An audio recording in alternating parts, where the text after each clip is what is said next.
Gyaneshwar Kumar Singh, an accomplished 1992 bad civil servant and visionary reformer, currently serving as a senior officer of the Indian Post and Telecommunication Accounts and Finance Services. A scholar administrator with postgraduate credentials in sociology from JNU and MBA from FMS Delhi and LLB from Delhi University, he embodies intellectual depth and administrative excellence. Throughout his illustrious career, Shri Singh has demonstrated exceptional leadership across diverse domains: finance, corporate governance, e-governance, insolvency, and public policy. As Joint Secretary, Minister of Corporate Affairs, he played a pivotal role in shaping national corporate reforms, also serving as CEO of the Investor Education and Protection Fund Authority and Director General and CEO of the Indian Institute of Corporate Affairs. His landmark contribution as chairman of the Business Responsibility and Sustainability Reporting Committee set the foundation of SEBI's mandate promoting corporate responsibility and sustainability. Earlier, as UNDP advisor in Afghanistan in 2007 and 12, he contributed to international capacity building in conflict zones, showcasing his commitment to global peace and development. A man of profound intellect, ethical integrity, and visionary foresight, Shri Gyaneshwar Kumar Singh Ji continues to inspire with his dedication to nation-building, policy innovation, and sustainable governance.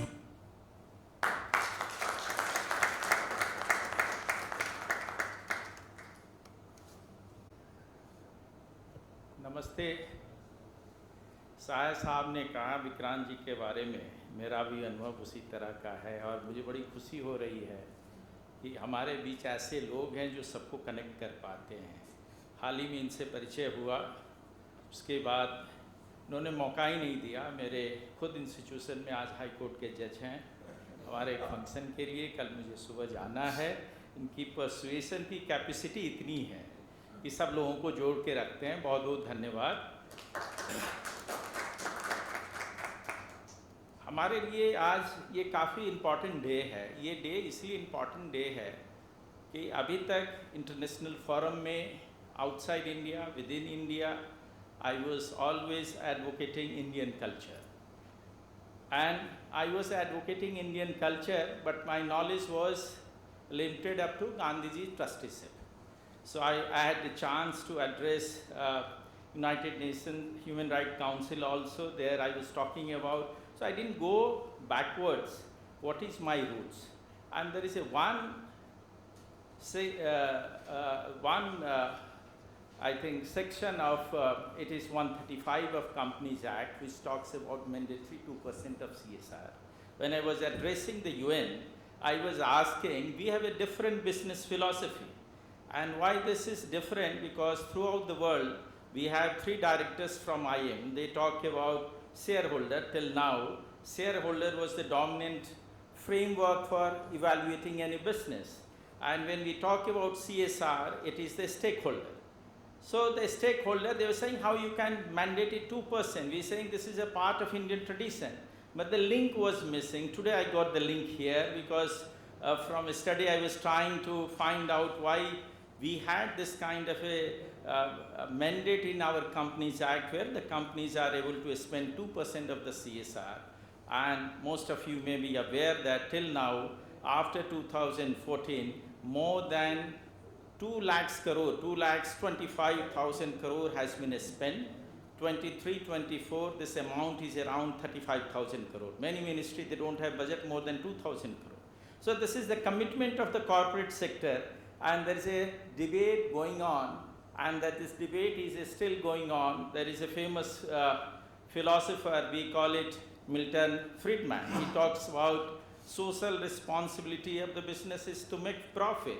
And that was the dominant framework throughout throughout last 50 years. Most of the CEO of top 500 companies, they used to gather at New York, and they used to discuss what is the roadmap for the business. They used to say the same. And the change happened in 2019 when they gathered. They said, no, now we have to look after the stakeholder. So what India was preaching and India was practicing for a long before the CSR became mandatory, our business houses, they were doing on voluntary basis. Then many of them, they were doing more than 2%. You may be happy to note that around 1/3 of the companies, they are doing CSR more than the 2%. It means it is part of our DNA. It is part of my culture. So my topic is concept of environmental harmony through ancient wisdom. When this topic was given, I was terrorized. I was thinking, beyond Gandhiji, I don't know anything. So how to do justice? Then I started reading, and I was surprised that if you read, there is a scholar, B.S. Tripurari, and he has written a book, Ancient Wisdom for Modern Ignorance. So what the West is talking about the environment, it means they don't know what they are talking about, because the whole debate is misplaced. He is saying that we are trying to do this, some kind of a treatment for the symptom, not for the root cause.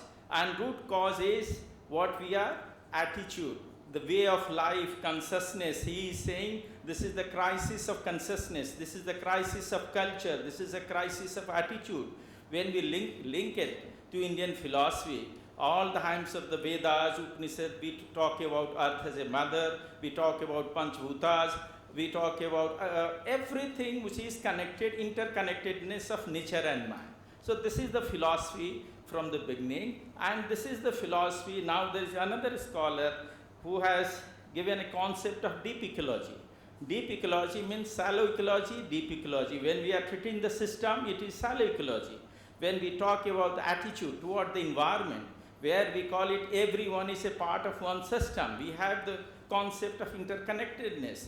Is the scholar, Norwegian philosopher Annie Ness, 1972. He has given this concept. And these concepts were part of our tradition. So what we are trying to do, the whole world can get benefited. There is another scholar, Chapper and Tucker, and he has written a book, and this was published by Harvard University, Hinduism, Ecology, Intersection of Earth, Sky and Water. I am not repeating. My presentation is there. All Hindu philosophy, all tradition is talking about interconnection of earth, sky and water. There is another philosopher who has talked about the stakeholder in the management term is Freeman, Edward Freeman. So we call it in management journey from freedman to freeman, journey from shareholder to stakeholder. And Indian philosophy from the day one was believing, practicing this philosophy. Now we'll talk about section 166. Now time is running fast, so I will just conclude it. This is the section which is nowhere we can find this section throughout any Companies Act, because this was the missing link I was trying to locate, and today I got it after coming to this seminar. This section talks about the directors must act in good faith to promote objects of the company for the benefits of its member as a whole, in the best interest of company, its employees, shareholder, community, and for the protection of the environment. This is the unique, as an Indian, when I was addressing the UN Council, I felt so good that we had the stakeholder perspective. My business is not for shareholder, my business is for employees, my business is for society, my business is for environment.